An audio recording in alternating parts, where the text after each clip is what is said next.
Friends, welcome to Patron Skill Center near Fountain Chowk, Yamunanagar, Center Code 034. Students, आज आपकी accounts की class में नया टॉपिक स्टार्ट कर रहे हैं, अकाउंटिंग रेशो। जो HDFA के स्टूडेंट्स हैं उनके लिए ये इम्पोर्टेंट टॉपिक है। मैंने अभी देखा क्लास में, इसमें FA के स्टूडेंट्स और CCFA के स्टूडेंट्स भी जुड़े हुए हैं। आपके एग्जाम में और सिलेबस में ये नहीं आता, but if you are capable then you can do it.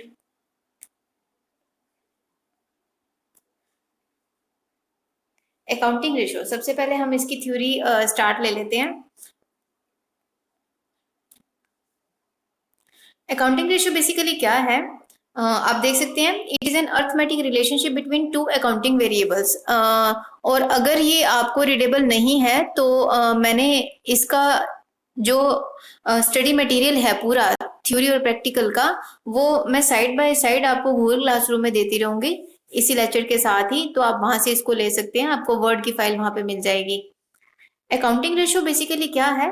Arithmetic relationship between two accounting variables, जिसमें हम क्या करते हैं, अकाउंटिंग के वेरिएबल्स लेके उनका बीच में link banana, that is accounting ratio. जिसमें क्या है, अब रेशो एनालिसिस क्या पार्ट होता है अकाउंटिंग रेशो में, कि ये क्या करता है, to conduct a quantitative analysis of information of companies financial statements.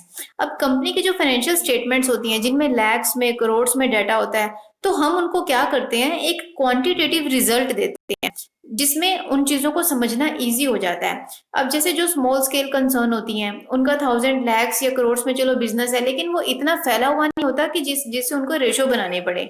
अगर चीजें हमारी बहुत वाइडली स्प्रेड हैं in terms of monetary, in terms of finance, in terms of accounting, तो हम लोग क्या करते हैं, उसको एक रेशो दे देते हैं जिससे उसको समझना ईजी हो जाता है।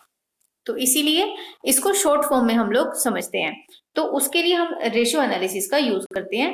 अब रेशियो एनालिसिस क्या है? बेसिकली एक स्टडी है, एक रिलेशनशिप ये बनाता है अमंग किसमें, financial factors in business. Company के जो फाइनेंशियल फैक्टर्स हैं जिनको हम कहाँ से ले सकते हैं, आप रेशियो किसी भी चीज का बना सकते हैं, चाहे आप उसमें ट्रायल बैलेंस उठा लें, स्टेटमेंट्स, आप अकाउंटिंग उठा लें, आप अकाउंट्स बेसिकली P&L अप्रोप्रिएशंस। तो आप किसी भी स्टेटमेंट को, किसी भी अकाउंट को निकाल के उसमें से पर्टिकुलर उन चीजों का एक रेशो बना लेते हैं, जिससे उन रिपोर्ट्स को डिटेल्ड में स्टडी नहीं करना होता।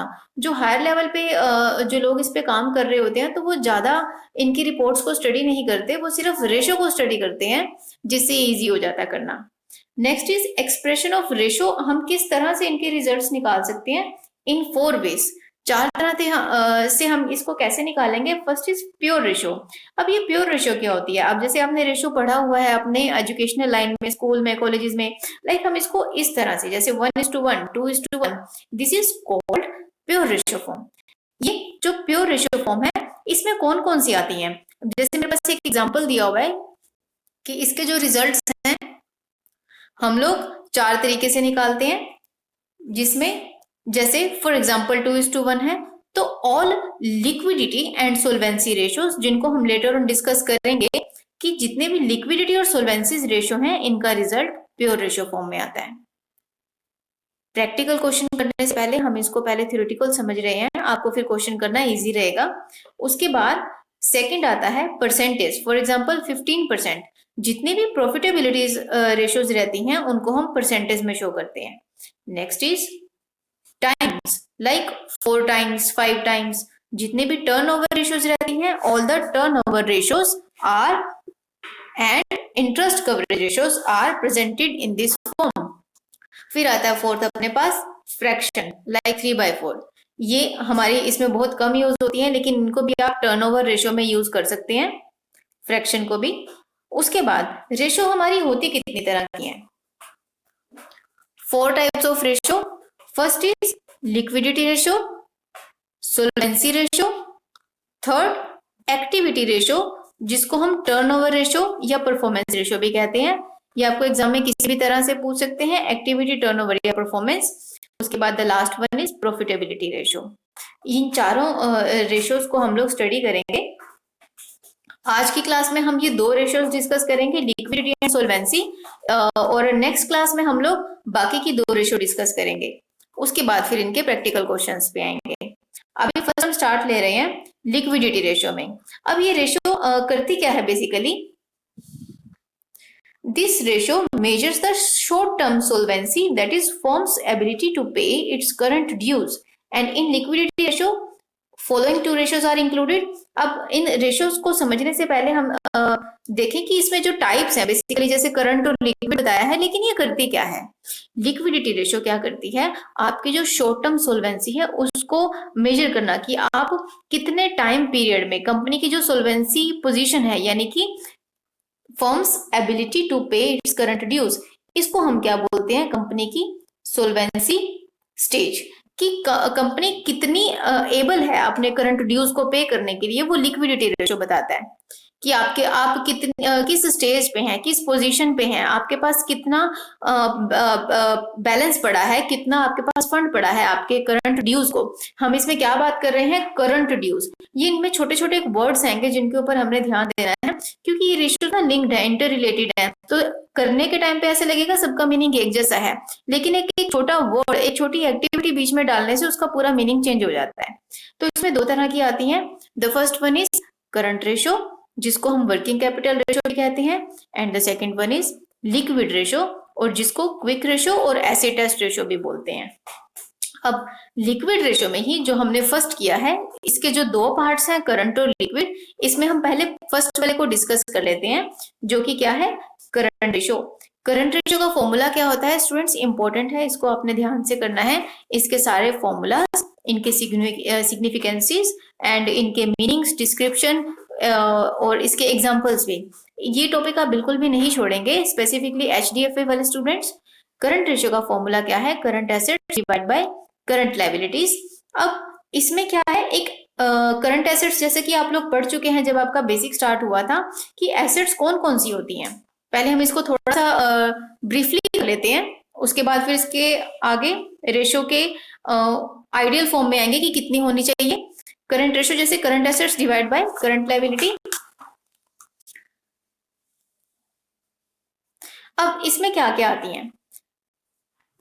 It is expected to be realized in or intended for sale or consumption in company's normal operating cycle। यानी कि जो चीजें आपको रियलाइज्ड हो रही हैं, यानी कि इसमें एक इन वर्ड जैसे यूज किया हुआ है सी, कि जो भी आपके पास रियलाइज्ड होके आपका कंपनी में आ रहा है, और वो भी आपकी कंपनी की ड्यूरिंग ऑपरेटिंग साइकिल में। और इसको हम थोड़ा सा और आगे देखें कि यानी कि जिसको हम विद इन 1 ईयर हम इसको कन्वर्ट कर लेते हैं कैश में, वो आपका क्या है? करंट एसेट्स होता है। और इसमें कैश और कैश इक्विवेलेंट आ जाते हैं, करंट इन्वेस्टमेंट्स, मतलब ये एग्जांपल्स हमारे पास दिए हुए हैं। Current investments, inventories, trade receivables, जिसमें डेटर्स हैं, बिल्स रिसीवेबल्स आते हैं, और कैश एंड कैश इक्विवेलेंट्स आते हैं। Short term loans and advances, इसको आप ध्यान दें, अगर हमारे पास लोन्स एंड एडवांसेस दिया हुआ है तो ये हमारा दो फॉर्म में आता है। जो लोन एंड एडवांस, अगर तो ये गिवन है, आप दे रहे हैं, तो that is the part of your asset. अगर लोन एंड एडवांस टेकन में है तो that is the part of your liabilities, तो बैलेंस शीट की लायबिलिटी में आता है। अभी हमारे पास अगर लोन एडवांस दिया हुआ है तो दैट मीन्स हम गिवन की बात कर रहे हैं, हमने दिया हुआ है, तो इसीलिए ये एसेट का पार्ट है, और वो भी कौन सा? Short term. अगर शॉर्ट टर्म है तो वो करंट एसेट्स का पार्ट है, अगर लॉन्ग टर्म होता तो वो फिक्स्ड एसेट का पार्ट होता। नेक्स्ट इज, अब अदर करंट एसेट्स में हमारे पास कुछ कुछ कौन से आते हैं, like prepaid expenses, accrued incomes, advance taxes, ये सारे हमारे इसमें अदर करंट एसेट्स में आ जाते हैं। अब करंट लायबिलिटीज में क्या आती हैं, कि जो हमारी liabilities which is expected to be settled in. अब देखिए इसमें क्या किया था हमने एसेट्स में? रियलाइज्ड इन।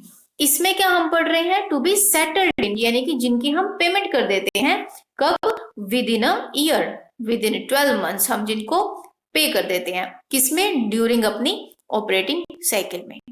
हम 1 साल के अंदर अंदर अपने ऑब्लिगेशंस को, अपनी लायबिलिटीज को जब सेटल कर देते हैं, तो वो हमारी करंट लायबिलिटीज में आती हैं, जिनको हम शॉर्ट टर्म लायबिलिटीज भी कहते हैं, क्योंकि जब उसको कंपनी को 1 साल से ज्यादा टाइम लगता है करने में, तो वो हमारी लॉन्ग टर्म लायबिलिटीज में काउंट होता है। शॉर्ट टर्म लायबिलिटीज हमारी चलती है विद इन 12 मंथ्स। अब इसमें for example short term borrowings आपने कहीं से लिया हुआ है, ट्रेड पेबल्स जिसमें क्रेडिटर्स या बिल्स पेबल आ जाते हैं दोनों, उसके बाद अदर करंट लायबिलिटीज में हम लोग ले लेते हैं शॉर्ट टर्म प्रोविजंस आ जाते हैं। उसके बाद अब ये किस लिए यूज करते हैं, जैसे कि हम पहले इसको डिस्कस कर चुके हैं, it assesses the ability of business to pay its short term liability on time. हम करंट रेशो किस लिए यूज कर रहे हैं, अपनी शॉर्ट टर्म लायबिलिटी को पे करने के लिए ऑन टाइम, तो ये हमें उस रेशो के बारे में बताता है कि आप कितने शॉर्ट टाइम पीरियड में उनको पे कर सकते हैं। अब इसका जो आइडियल रेशो है वो कितना होता है, इट्स ब्लर।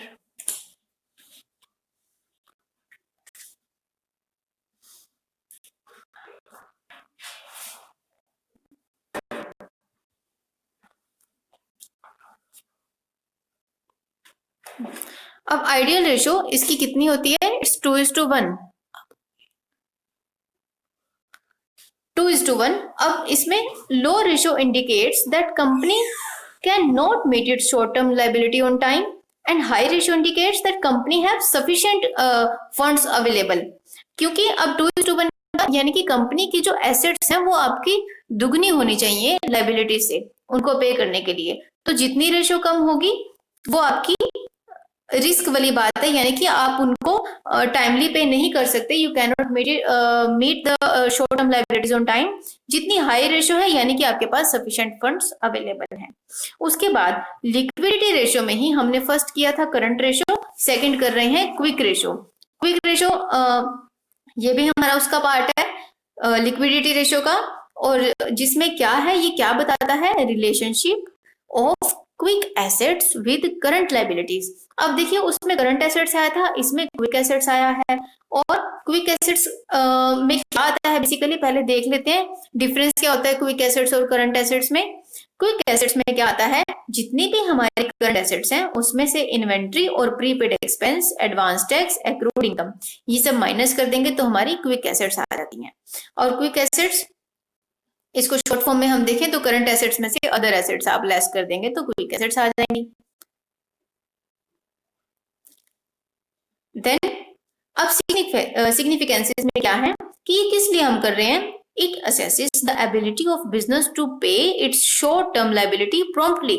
उसमें क्या था कि आप क्या कर सकते हैं कि शॉर्ट टर्म लायबिलिटीज पे कर रहे हैं, लेकिन आपको इसमें इंस्टेंट पेमेंट की नीड पड़ता है, इंस्टेंट कि अब देखिए इसमें आइडियल रेशियो क्या है इसकी 1:1, और उसके बाद it's better indicator of liquidity as some current assets are not easily convertible into cash.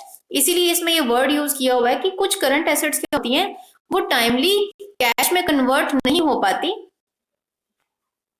तो इसीलिए हम लोग इसमें से अदर एसेट्स को लेस कर देते हैं ताकि वो जो हमारी क्विक एसेट्स यानी कि क्विकली जो कन्वर्ट होती हैं वो हम इसमें लेते हैं। इसीलिए हम इसमें इसकी जो रेशो है 1:1 रख रहे हैं, जो फ्रिक्वेंटली फटाफट से हमारी कन्वर्ट हो रही हो।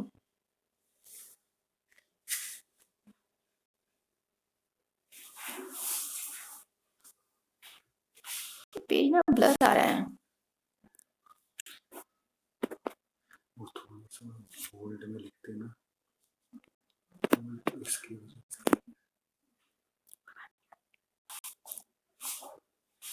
अभी नेक्स्ट थर्ड ले लेते हैं।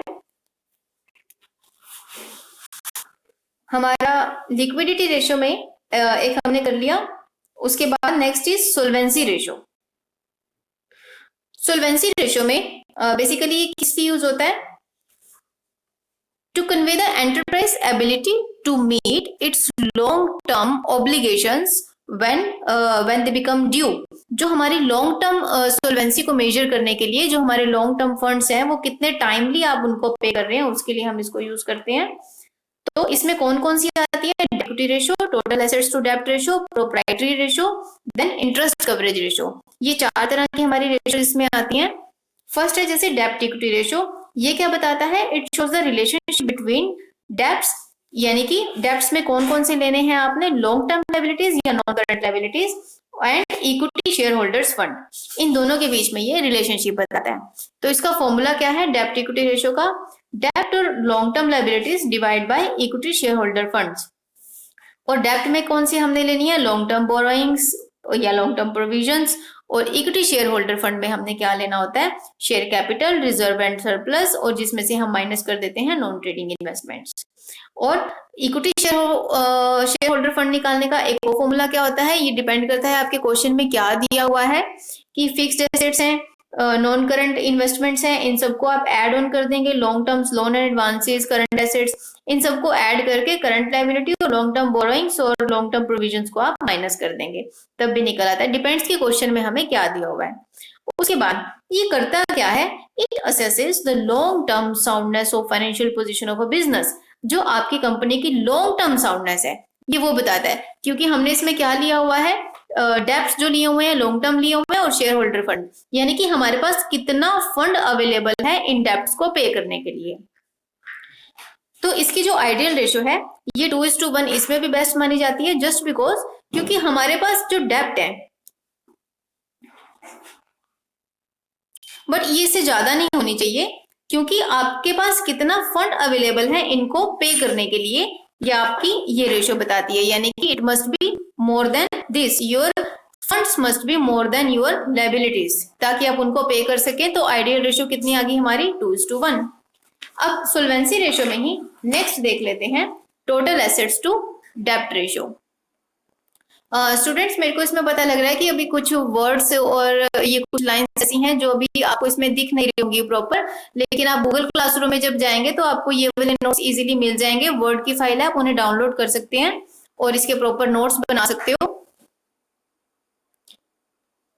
टोटल एसेट्स टू डेप्ट रेशो, अब ये रिलेशनशिप क्या बताता है, आप देख रहे होंगे स्टूडेंट्स जो सी भी रेशो का हम नाम ले रहे हैं वो दोनों रेशोज आपस में लिंक्ड है। जैसे मैंने बोला टोटल एसेट्स टू डेप्ट रेशो, तो फॉर्मूला में भी क्या आएगा, टोटल एसेट्स आएंगे और डिवाइड बाय डेप्ट्स आएंगे, यानी कि लॉन्ग टर्म लायबिलिटीज।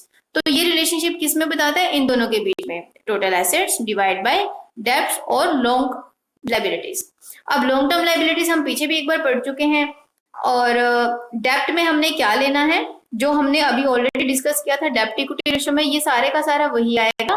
और टोटल एसेट्स में सारी आएंगी, total assets in the sense current assets and fixed assets, जैसे tangible intangible non current investments हो गई, लॉन्ग टर्म लोन्स एडवांसेस हो गए, एवरी लिटिल एसेट्स जितने भी है बैलेंस शीट की सारी काउंट करनी है। और डेप्ट्स हम ऑलरेडी डिस्कस कर चुके हैं पीछे, वही वाले रिपीट होंगे। अब ये क्या करती है, it measures the safety margins available to the providers of long term loans, यानी कि जो हमारे लॉन्ग टर्म लोन प्रोवाइडर्स होते हैं उनको सेफ्टी मार्जिन अवेलेबल कराना। अब देखें कि हमारे पास कितने टोटल एसेट्स हैं, ठीक है, और टोटल डेप्ट्स, यानी कि वो हमारे पास तभी लोग फाइनेंस दे पाएंगे जब उन्हें हमारी एसेट्स और इतनी इनकी पोजीशन पता लगेगी, ठीक है, तो ये उनके लिए सेफ्टी मार्जिन है। उसके बाद इसकी आइडियल रेशो, इसमें कोई आइडियल रेशो नहीं होती, but the higher ratio indicates the higher safety, जितनी रेशो ये ज्यादा होगी उतना उन लेंडर्स के लिए, उन लोन प्रोवाइडर्स के लिए उतना सेफ्टी है, और जो लो रेशो होएगी तो वो आपको रिस्क की पोजीशन बताएगा। उसके बाद नेक्स्ट आ जाते हैं इसमें प्रोप्राइटरी रेशो। प्रोप्राइटरी रेशो में बेसिकली क्या है, जैसे कि नाम से ये पता लगता है उसकी सिर्फ प्रोप्राइटरशिप से रिलेटेड, तो ये रिलेशनशिप किसमें बताएगा, आप देख सकते हैं equity share holder fund and total assets. अब देखिए इसमें कोई भी एक ऐसा पॉइंट नहीं है कि हमने इसमें कोई भी चीज लेंड की है, यानी कि कोई डेप्ट नहीं है, इसमें कोई लोन नहीं है, कोई लायबिलिटीज नहीं है। इसमें जो ये दो पॉइंट्स दिए हुए हैं, यानी कि equity share holder fund divide by total assets, ये कंपनी का अपना है, ये किसी को देना नहीं है, तो ये कंपनी की वर्थ बताता है। तो इसलिए प्रोप्राइटरी रेशो में हमने क्या लिया, ऊपर इसको लिया इक्विटी शेयर होल्डर फंड और इसको डिवाइड किया डिवाइड बाय टोटल एसेट्स। और इक्विटी शेयर होल्डर फंड में हमने क्या लेना है, ये हमने जैसे पीछे अभी क्या था डेप्ट इक्विटी रेशो, तो उसमें इक्विटी ली थी, वही लिया था share capital reserve and surplus, जिसमें से नॉन ट्रेडिंग इन्वेस्टमेंट माइनस की थी। तो एक फॉर्मूले में जब कोई एलिमेंट यूज होता है तो वो पिछले वाले से लेके ही होता है, तो ये सब इंटर रिलेटेड चीजें हैं। ऐसे ही जो शेयर होल्डर फंड है उसमें हमने ये लिया, और टोटल एसेट्स हमने ऊपर डिस्कस की थी, जो अभी अभी हमने टोटल एसेट्स टू डेप्ट रेशो किया था, तो एज इट इज वही लेना है। अब इसके सिग्निफिकेंसेस में आते हैं कि it measures the proportion of total assets financed by proprietors of a business and show the safety margin available to lenders।